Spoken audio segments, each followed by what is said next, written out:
morning, everybody. I hope you're having a fantastic day. It might start raining at any moment. Here in Colorado, the weather changes by moment. So suddenly, now that I'm outside and sat down, it might rain. So, who knows? Anyways, the dark moon is coming up. Actually, let's talk about the dark moon. Let's talk about the moon phases. Let's talk about the moon.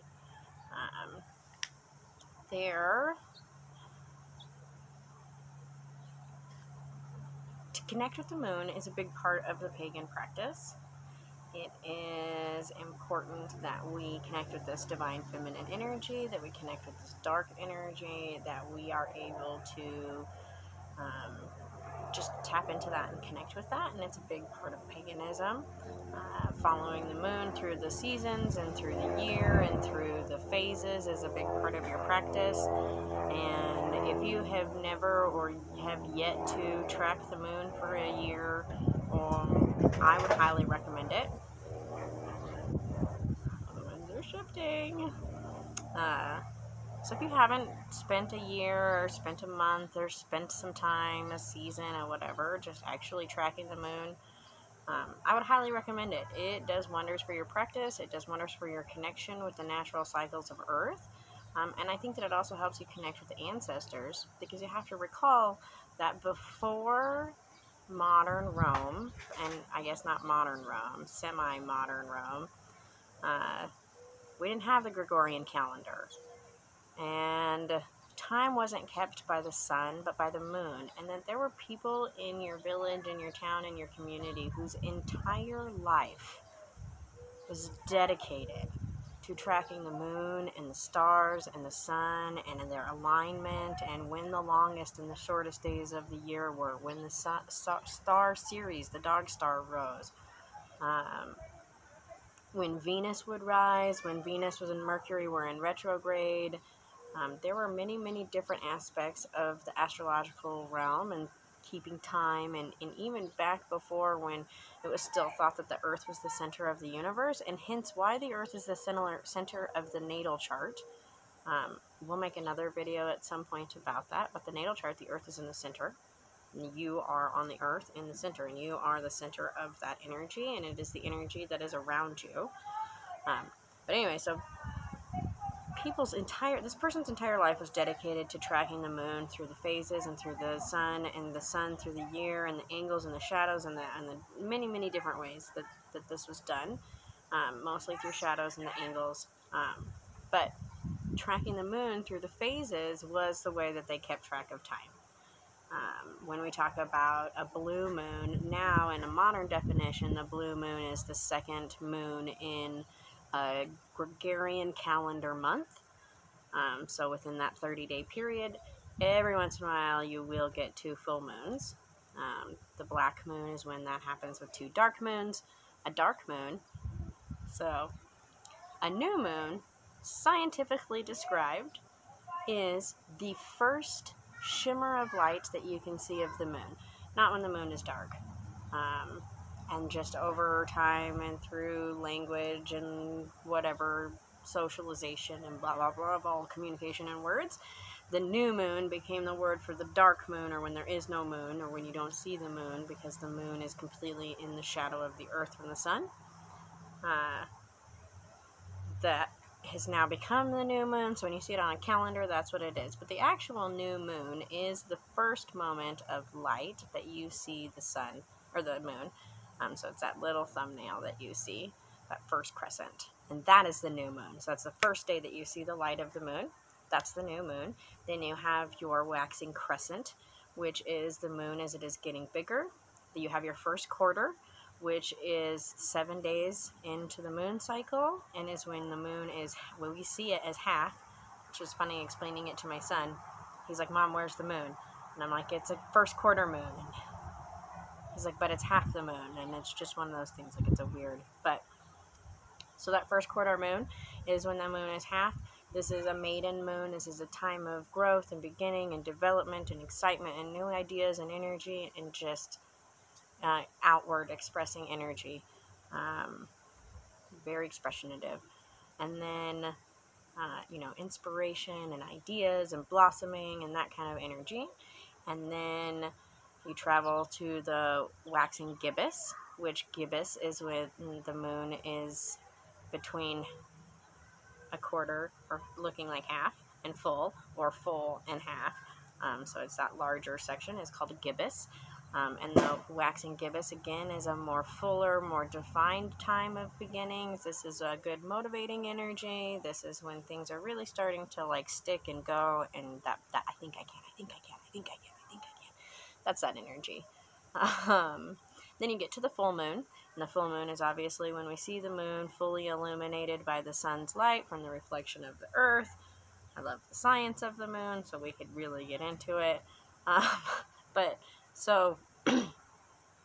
When the moon is full, we feel her energy the strongest. This is the mother moon, the ripe moon. This is when the energy is potent, strong, fertile, flowing. This is that energy that gives you a hug. This is just that beautiful moon energy. And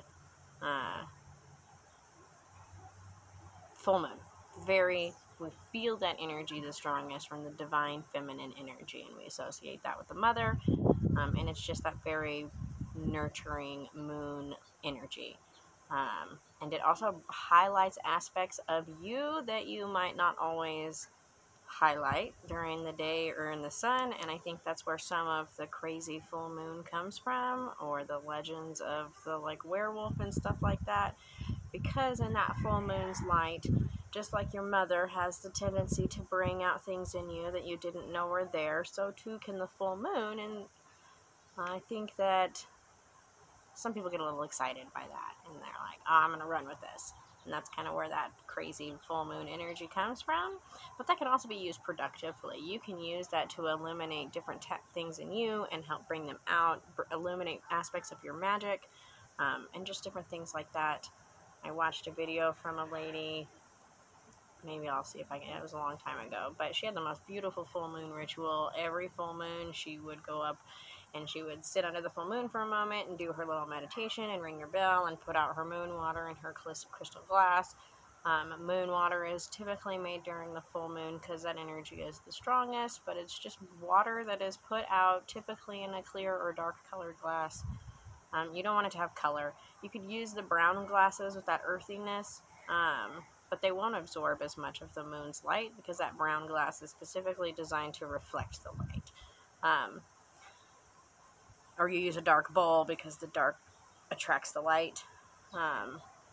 So those are gonna, but it can be anything. Any bowl you put out in the light will reflect it down. A silver bowl, whatever. We could come up with a lot of things that would make it sound really cool and more witchy, but really the intent is to put the water out under the moon's light. But then this lady would go take her ritual bath. She would cleanse herself physically and emotionally. Then she would trim her hair, and she trims it 1 inch every full moon. She had this whole thing about how her hair is stronger and healthier and grows more and is longer and whatever. I haven't cut my hair in 2 years. I'm not a big hair cutter person, so, but anyways, so she then would cut her hair. She would take another moment to meditate and spend time with the moon, do some yoga, and then she would go back out and get her moon water and bring it in. One of the things about moon water is it will be the most potent if you leave it out through the darkest parts of the night, when the earth's energy is the strongest, pulling in the energy of the moon. So that's at midnight. So you want it to be over the midnight hour, but you don't want it to see the sun. If it does see the sun, like say you fall asleep, I got kids, if I put moon water out, I am definitely gonna forget about it. And then I'll have to get up early in the morning and go get it. But that's okay. Just a little bit of sunlight's not going to hurt it. If you totally forget about it, I would leave it out for the next night, and try to remember, because it'll absorb a little bit of more of that moonlight, which will counter affect some of that sunlight. And then you'll just have blessed water. It's not like your water loses its blessing of the moon when the sun hits it. When you bless moon water, you're blessing that water with the energy of the Divine Mother. And that is a very specific energy. And that is the energy that you're calling into this. Oh, hello, spider. Don't jump on me. Look at this spider. He's straight coming at me. Let's see. Can you see it? Hello, garden spider. I don't know if you can even see this guy. I can't see the reflection in the camera. He is right there, and he is all about me. Hello, beautiful. I really don't want you on me. I love spiders, but thank you. Go away.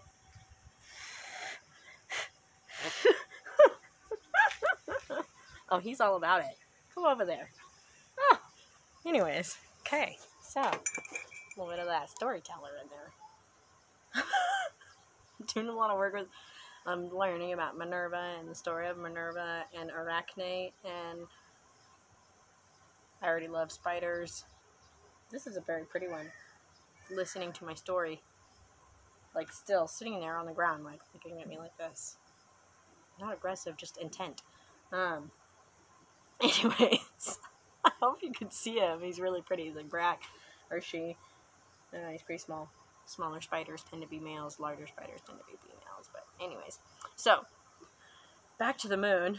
That was crazy. So when you're setting out moon water, the sun doesn't take away the energy. It just adds that masculine energy. So now you're blessing it with that masculine, divine, fatherly energy, and you're bringing that energy in, well, depending on the time of the year, that energy in with that divine feminine energy, and then it is blessed by both the goddess and the god. And that is just a different energy in that water. It's not a bad energy. It's not less potent or whatever. It's just different.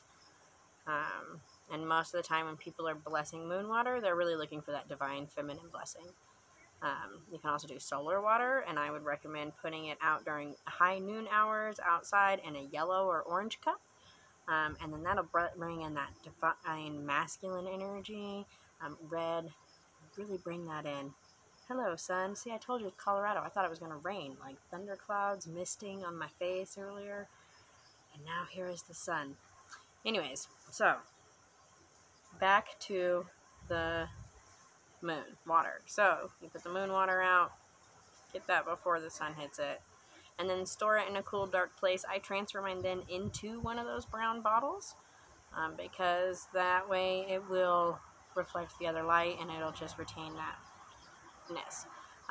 Now, some tips about bottle use, just as a random tip thing that I'll have to go on a whole nother video though, but it's really important that you use clean bottles. I recycle all my glass. I never buy glass jars. Yeast bottles are great for like tinctures because they're brown. Yeah, I mean, you just get really cool bottles depending on the sauces that you use. Those little apple juice bottles, that fancy apple juice that comes in apple-shaped glass jars, so cool. And every once in a while we'll splurge and get some of those, but I never get rid of my glass. You wash it in the dishwasher. To get labels off, I got another video about that, of baking soda and vinegar and soapy water. But boil your lids. Your lids are going to be your nemesis. Your lids are going to be where you retain the most of your germs. And so when you're reusing jars, make sure. So if I'm making food, like I'll make salsa and I'll put it in a jar. I'll boil the lids. And I'll take the clean jar that's been washed and sanitized through the dishwasher, but then I'll take the top and I'll put it in that boiling water upside down and just hold it for a second until it's too hot to hold. And then I'll pull it out and set it down, and then I'll fill it. And then I'll pull the lid directly out of the boiling water and put it on. And when you're storing, so moon water's not... Well, no, actually it is. Bacteria will grow in anything. I was watching a video earlier about tinctures, and she was saying at least it has to be at least 25% alcohol, blah, blah. Okay, now I'm ranting about something totally different. Sanitize your bottles. Boil them. Baking soda and water are great. Lemon juice is another great one that'll do sanitizing. But you want to make sure that your bottles are sanitized before you reuse them, because mold will grow. It'll grow on your lids. It'll grow in all kinds of different areas. And then it's kaput. So sanitize your bottles, even when you're using it for moon water.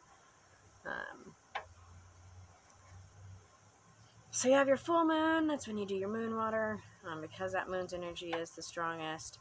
Okay, so then the blue moon, like I was saying earlier, in modern times they say that it's the third or the second full moon in a month. However, that's a modern definition. And like I was saying, in the old before modern calendars and the whole Roman calendar that corrected for this and that, and we got a leap year and an extra day and February special and blah, blah, blah.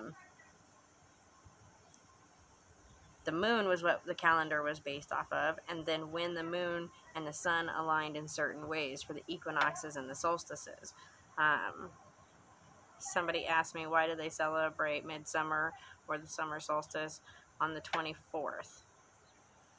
And my gut instinct was, well, by then you've definitely had the solstice. No matter where you are in the world, the solstice has happened, no matter, because it does change from anywhere as early as the 18th to as late as the 24th, depending on the angles and the sun. But that's because the modern calendar doesn't line up with the ancient calendar.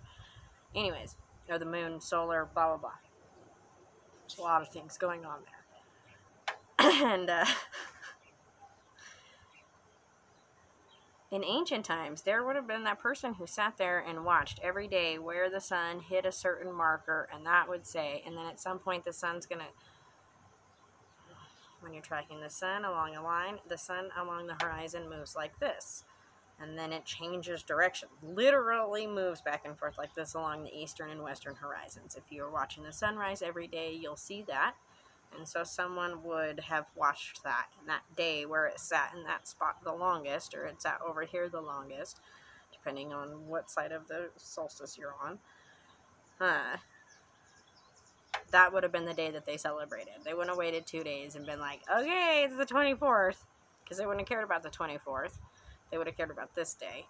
And then in the sun, when it was in the middle, is the equinox. So it wasn't even just light and dark are equal, but it was also that the sun lines up perfectly with the horizon in the middle of the zone that the sun moves on. And you can't see the sun. Whatever. Anyway, that's the west where the sun sets.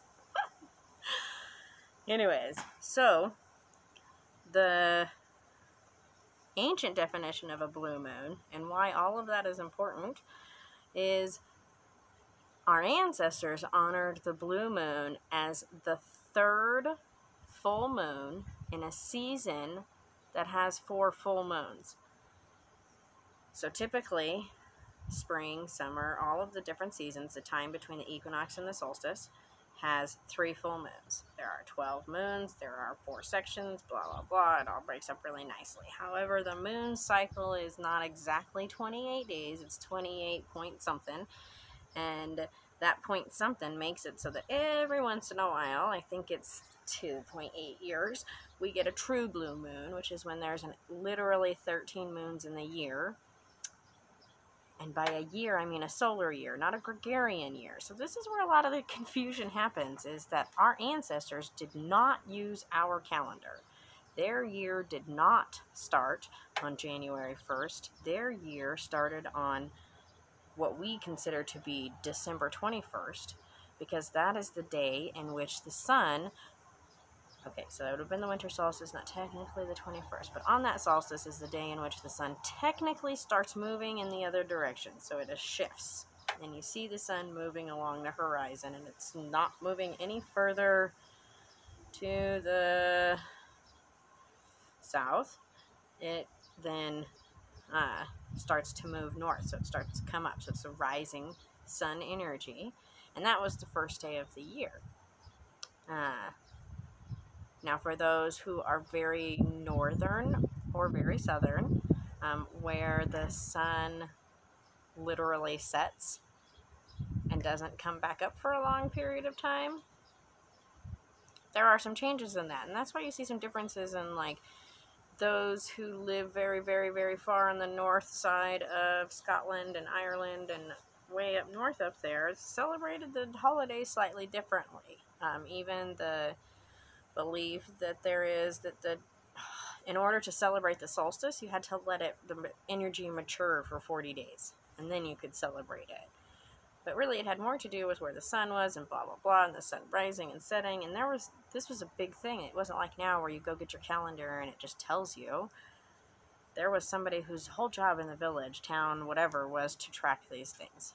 And so, when they saw that there was an extra full moon, and they could count, and they had their ways of keeping track, and they were like, oh, we're going to get another full moon before that.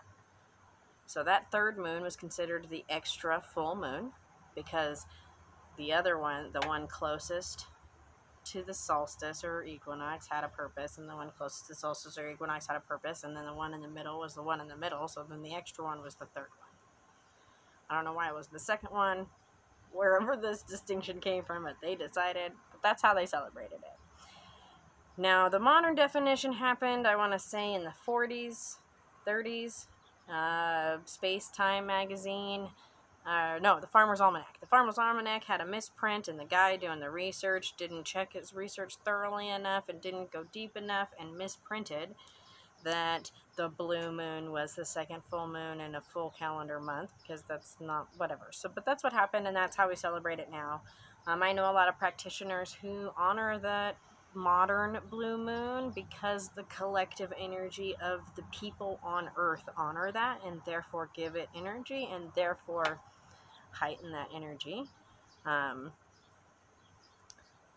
personally don't celebrate it unless it's a true blue moon, because I think that the modern calendar is just that. It's a modern calendar made by Christians in order to appease the actual Roman Republic court and make it so that so it used to be in ancient Rome, there were two calendars. You had your religious calendar, and then you had your court calendar, or your government calendar, your democratic calendar. And so there was one guy's job, kept the democratic calendar, and the priests kept the religious calendar that tracked the solstices and the days of honor and this and that and blah, blah, blah. And they had a lot of deities. So this was like I'm sure he had a whole entourage of people who helped him keep track of this, because that's a lot. But there were conflicts because holidays and government days would conflict with each other, and there would be problems. Different emperors would change the governmental calendar, and so at some point, Gregorian, or however you say his name, that's just how I say his name, decided that he was going to put those two calendars together, and that there was going to be no more of this, we add 5 days, or we take away these days, or these special days are for this. We're going to make one calendar, this is how it's going to line up, and we're going to move forward like this, and that's what happened.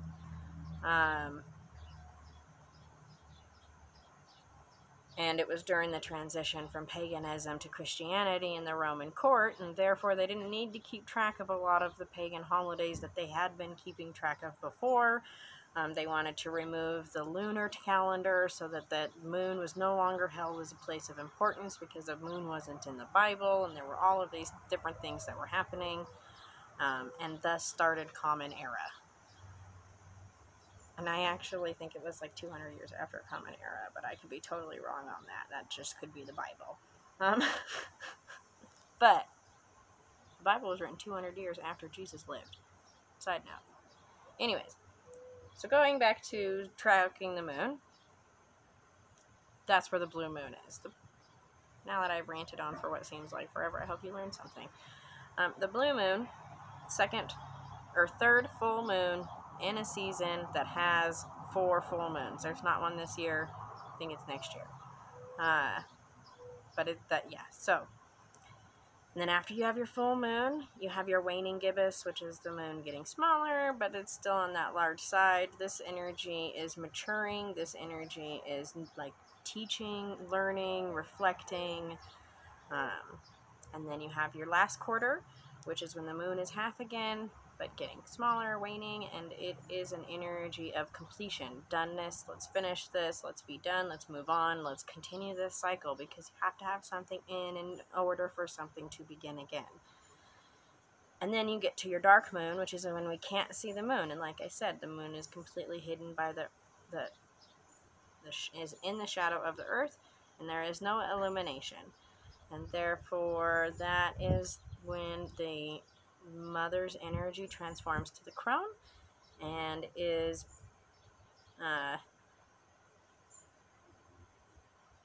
dark and not in a negative way, but in that beautiful, nurturing way. That is the dark cauldron, that is the cave of rebirth, that is the place of rebirth and rejuvenation and fresh things.